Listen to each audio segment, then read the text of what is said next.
Jake with Bond Performance again. Just gonna go ahead and dive right into it today. Got leaking brake caliper on my 2011 Suburban.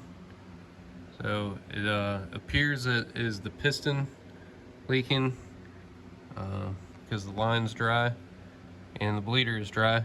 So it really only leaves the internals. So we've got some fresh brake fluid, a reseal kit here, and truck's up on the lift, so I'm gonna go ahead and get to it, tear it apart, and see if this caliper is gonna be salvageable. This kit is under 10 bucks, and replacement calipers 100 to 200 plus wait time. Most places don't just keep one sitting on the shelf, and then you're gonna end up with normally a lesser quality part than what originally came on the truck. So if we're able to rebuild the one that's on here, should be a better end result and obviously much cheaper. All right, so I've got the 13mm brake line bolt off and stuffed in the beer can to keep from dripping on everything. Caliper's off, box down below to help collect the mess.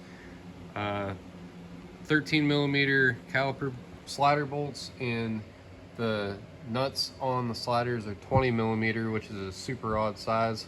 I was able to make a 21 work just to hold that, or you can get a crescent wrench in there, no problem. So you can see here on the backing plate the evidence of the leak, and you can see that it's not coming from the axle. Also, if you touch it, it's brake fluid, not gear oil. Pads look all right. They're not going to mess with those. What we are going to do is press this piston out of the caliper and replace the seals. So to do that, you need to be very careful. I've sprayed this off, but I'm going to clean up a little bit more. If you apply shop air to the brake line hole, you need to put something in the caliper to keep the piston from shooting out and getting damaged. So I'm going to set a block of wood in there. Hopefully there's enough travel that the piston will come out with a block of 2x4 in there. And I'm going to kind of close this box in around it when I juice it with the shop air, just to try and minimize splashback. You don't want to get brake fluid on yourself. So I don't know if I'll be able to get a good shot of it. I can try and set the camera up and we'll see how this goes.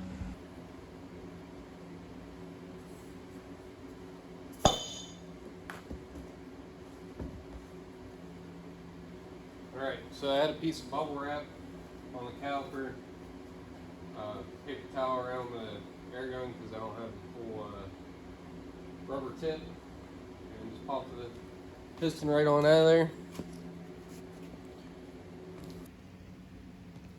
So as you can see, things are pretty dirty in there. I'm gonna get it cleaned up. This seal needs swapped out, as well as the dust seal.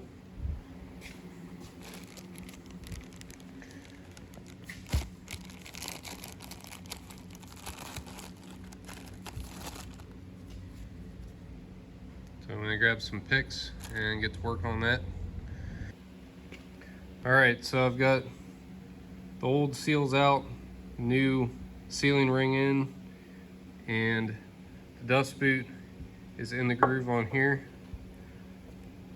So that's able to move freely on itself. The next step is putting the piston back in the caliper and trying to get this dust boot seated. So I'm gonna go ahead and do that, and then we'll be ready to pop it back on. So cleaned up as best as I could with what I've got.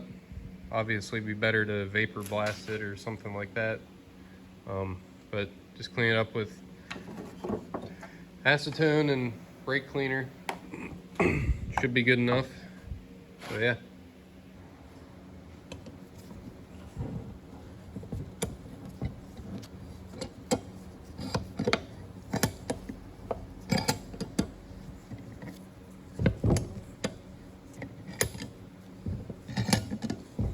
I did put just a little bit of grease on the inner sealing ring to help this piston track smoothly and hopefully not pull it out. So just a regular piece of steel bar stock in there. You can use an old set of brake pads or whatever you've got laying around. Protect the piston from getting marred up. Press everything into place.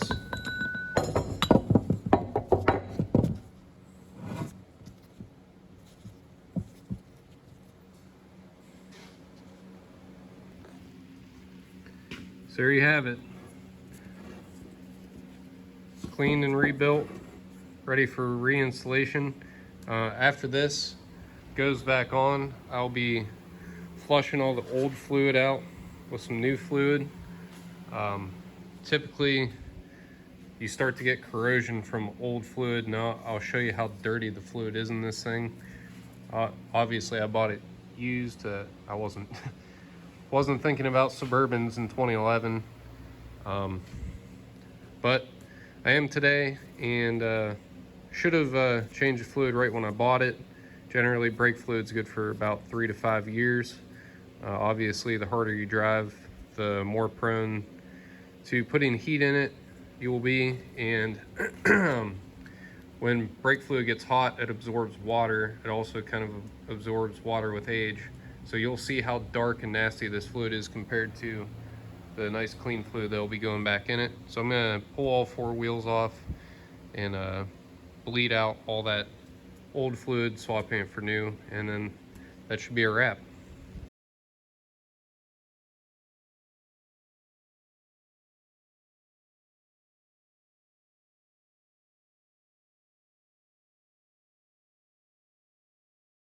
All right, so just a little before of how dirty and contaminated the fluid in here is.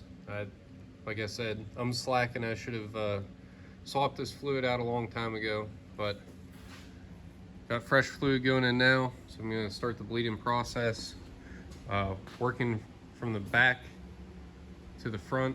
That way I'm pushing as much air out, or in my case I'm going to use a vacuum operated tool, so I'll be sucking the air out, drawing the new fluid in.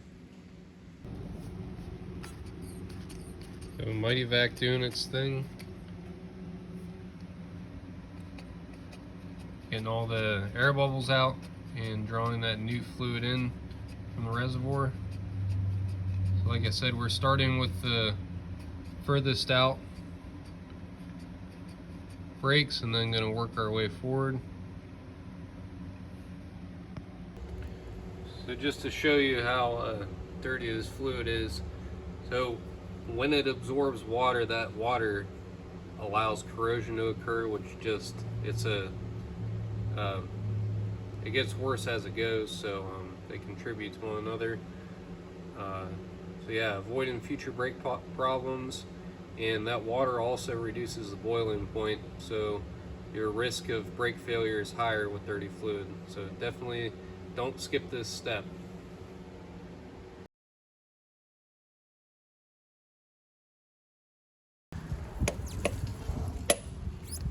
So the brakes are bled and everything's cleaned up, going back together, torquing the lugs to 140 foot-pounds,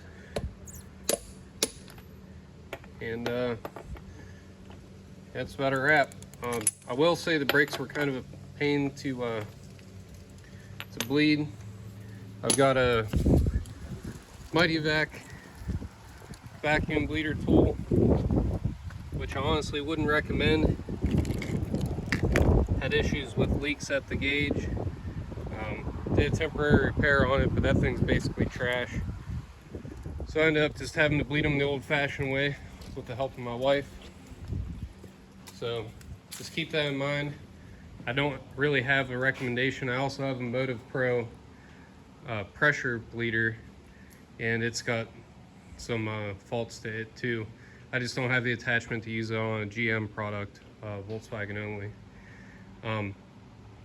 On the note of Volkswagens, I build a full line of hand-built fabricated parts for them, I'll post some videos at the end.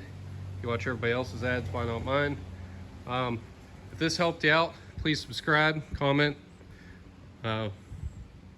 like, subscribe, all those fun things. And thanks for watching.